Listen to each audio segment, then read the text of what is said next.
Hi, Dr. Lara here. I hope you're doing well today. So on my soul walk today, it was really interesting. My soul walk lasts for about 35-40 minutes. And I was walking along and I always ask, what do people need to hear? What is the highest and best message for people today? And nothing. I got nothing. And it was funny because when I get nothing, I'm like, oh, okay, well, you know what? If it's nothing, it's nothing. I'll do it another day. And then the conversation started within my head. So the message I got today was from a personal experience that I had on my walk. So when it's quiet, you'll find that you have these conversations in your head. You begin to hear your thoughts, and if you pay attention to your thoughts, then you start having conversations. There's like different voices in your head, and the voices in your head, one is the ego and the other is spirit. So when I was on my walk, I started to feel uncomfortable. And because I was comparing myself to one of my colleagues, this person is like really going in her career and all that kind of stuff. And I was like, well, I want to do that. I want to be there. I want to have this. I want to have that. And I was getting like anxious. Like there was like this feeling of envy or maybe jealousy or whatever it was. And it just didn't feel good.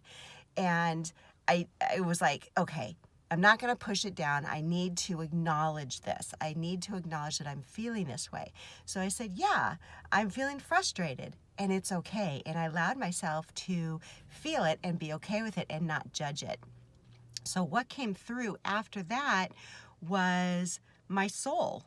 And it said, you don't need to be there right now. Your energy is not ready for what's coming for you. This is the space where you need to be, and just feel being in the moment. Feel enjoying your life right now. Feel being with your girls and your family. And when I felt that, like my body felt so good. There was like this sense of peace that came over me. And I was like, that's really interesting. And they said, that's the difference between living from ego and living from spirit. And that's how you can tell. So when you have these thoughts of, I want this and I don't have it, and you're frustrated, or I should be doing this, or you have all of this stuff that doesn't feel good in your body, that's your ego. And you can thank your ego for sharing. And then you can ask, okay, spirit or soul, what is it that I need to hear? What can I learn from this? And how can I come from a place of peace? And then be quiet and listen. So many times people ask me, well, how do you get in touch with your intuition? How do you get these downloads? Like, all that kind of stuff.